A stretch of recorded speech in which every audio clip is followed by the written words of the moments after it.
say f***ing? Only when describing somebody you don't like. Let me warm up, though. What am I going to do if you ask me something I don't like? I'm not sure I'm going to be any good because I'm used to on this side of the camera. Now's my chance to whitewash it. Okay, I'm ready.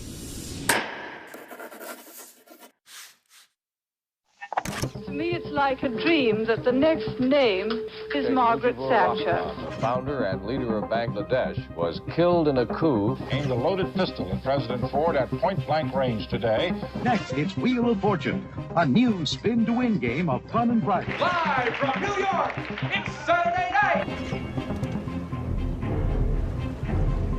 And missing too was Jimmy Hoffa, presumed murdered. Help us find our father.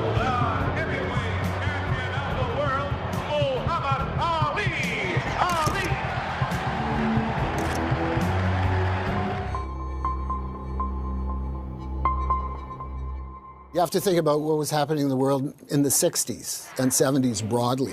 There seemed to be trust in government. A lot of that began to erode and erode in a very major way. And then, of course, Watergate happened, which changed the situation entirely as well. Two reporters from the Washington Post seized on that story, which ultimately resulted in the resignation of the President of the United States. I shall resign the presidency effective at noon tomorrow. Suddenly, investigative journalism became extremely popular. Everyone wanted to do it. And the CBC is one of them. And then by 1974, a very visionary leader joined the CBC. He was a pretty young guy at the time, Peter Herndorf. He became head of current affairs. And he had a vision that investigative journalism needed to be done in a more serious and thoroughgoing way. He used the word iconoclastic. An iconoclastic news magazine that would deal with things of great public importance and interest. You can draw a direct line between him, between what was going on in Canada and in North America at that time, and the creation of the Fifth Estate.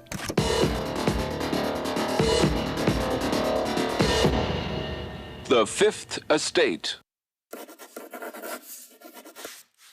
When I came, I said that. What's that name all about? What is the Fifth Estate? And I couldn't get a straight answer right away. It's like people forget after a long time. I mean, isn't the Fifth Estate, the Fourth Estate is the media, is journalism, is it not? And so the Fifth Estate is one step further. The cold, hard truth is, the Fifth Estate is a terrible name because no one understands what it means. And it's exacerbated by the fact that our arch rivals in broadcasting over at the other network, CTV, have a brilliant name. It's brilliant in its simplicity, W5. Who, what, where, when, why. Everybody was asked, what do you think the show should be called? And interestingly enough, one of our producers said, oh, God, let's just give it up. Why don't we just call it Apple? I do know this for a fact. The title only came about 3 weeks before the first show of the Fifth Estate ever went to air. We did the Fourth Estate, right? And then we thought, well, the Fifth Estate. So then everybody said, we're so tired. We said, okay, let's just call it the Fifth Estate. And, you know, it took. The reputation for the Fifth, certainly amongst camera people, was this was the brass ring. One of the things that the Fifth Estate is famous about is the confrontational interview. In the business, we tend to call them jumps. Put that goddamn thing down, will you? You hear what I'm telling you? Just easy. Stop and talk to me for a second. What were you doing with documents relating to the building of an atomic bomb? Thank you. Mr. Acuna, please don't run away. If you could just give me a minute of your time. I'm with the Canadian Broadcasting Corporation. Sorry, you're just wasting your time. What can you tell those families who've been torn apart by flawed tests about what happened and how that could happen in your lab, sir? Doctor, you can't simply walk away. These families deserve some answers. I hated jumps. I really did. You had to be able to anticipate what your subject might do. You had to read people. I'm working on a months-long investigation on war criminals from Somalia. We find out that one of the worst war criminals in our story works as a security guard at a car dealership.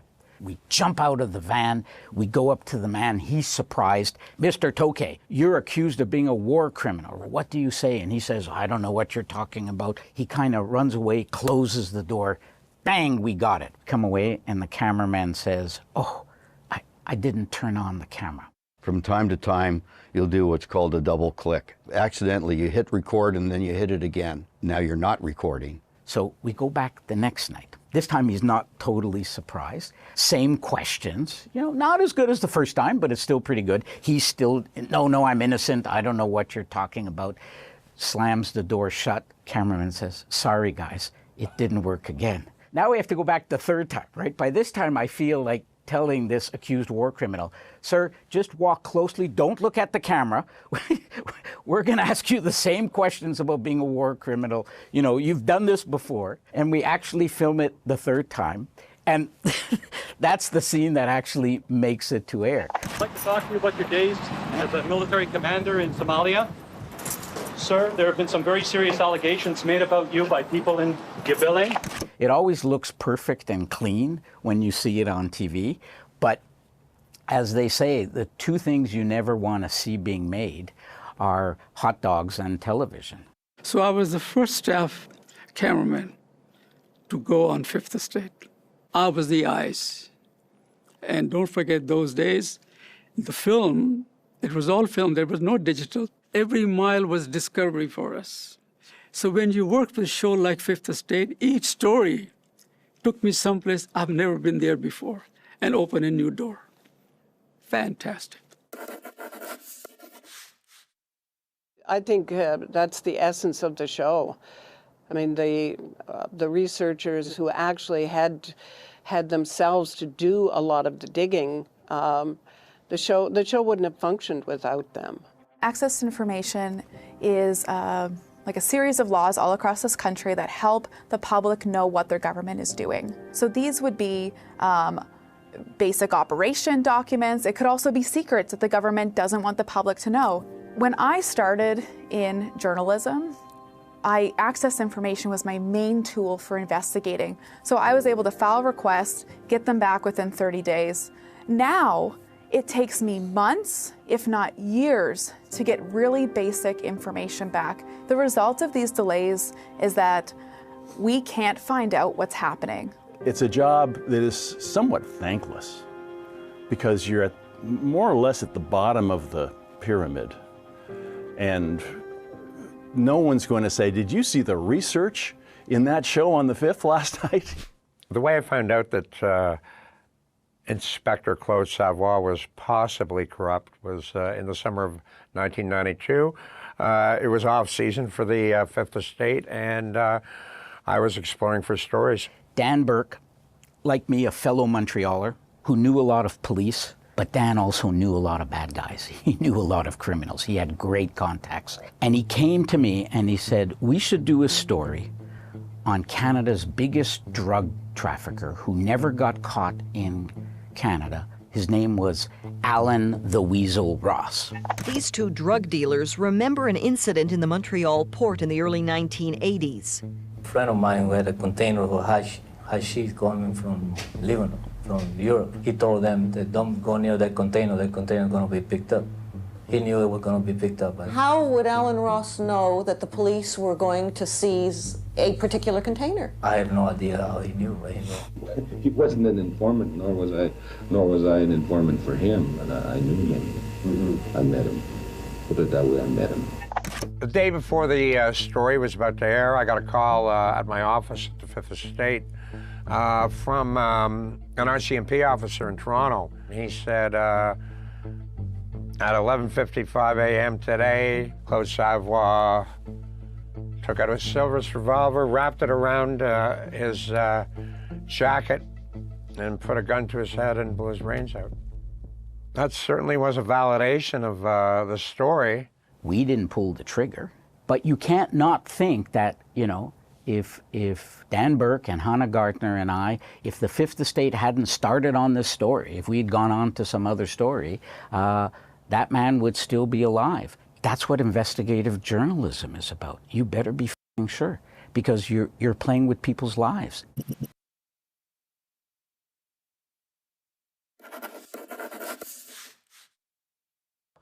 Prima facie case of fraud. What exactly does that mean for the laymen of the world, like my brother and I? Either there's a fraud or there's not a fraud. Either I'm guilty of murder or I'm not guilty of murder. So I was heartbroken. I was betrayed. My cousin hurt me, and now I want to hurt him. Guys kill their, killed their son-in-laws, guys killed their brother-in-laws, guys killed their cousins, and that's what it takes. You have to be totally ruthless and devoid of any feeling that you show for anybody. How realistic did you think the expectation that you would capture him was? I was never trying to capture him. I thought I would kill him. Yeah, I thought I would kill him. Who said I have 20 wives and 80 children? Oh, how many wives and how many children do you have then? Well, I'm certainly not here to talk about my private life. That's your private life? I got one husband, I'll tell you. Well, good for you. And I hope you love him and take care of him and don't criticize him and support him and do all the things that wives should do with their husbands. You're paraphrasing what I said, and it's called hack journalism. It's called hack reporting, and they take a little clip and they focus on that. It is what it is. Carry on. I got the opportunity to stay here and do the Fifth Estate. It's kind of cool, it's kind of nostalgic. I'm kind of fanboying right now. Yeah, as long as the Fifth Estate's been on the air, people have been trying to shut down, kill our stories, shut down our investigations. They contact our bosses. They'll be, pressuring people not to talk to us or change their story. They intimidate us. So what do? Well, you muster your courage. You fortify your facts. You take a deep breath. Then you say, bring it on. Gerald Regan, who was the Premier of Nova Scotia and alleged to have committed many of the same sorts of sexual improprieties that Nygaard did. They're all despicable human beings who are taking advantage of others. We're talking about an unbelievably powerful man, the most powerful man in the province. Around here, connections count. Patronage is a way of life. If you want something, it's not uncommon to go right to the boss. The president of the CBC then, Al Johnson, pulled the plug on it. He told the Fifth Estate to back off. This was an extraordinary story. We're talking about a man who was a former premier and was a cabinet minister. Excuse me, I don't care. I don't care whether he was Mickey Mouse. That has nothing to do with it. Did anyone close to Gerald Regan, anybody in the liberal government try to intercede, give you a call? I knew you would come to this, and it's absolutely preposterous. So we did the story, some 14 years later, and interviewed I think a dozen of his victims. They were children when this happened. Some were 15, 16 years old.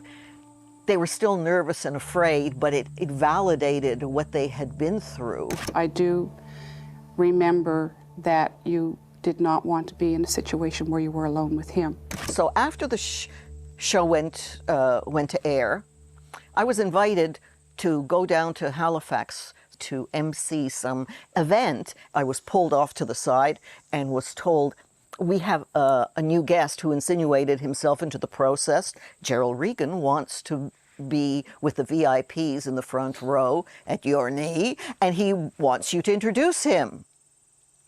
I did not introduce him.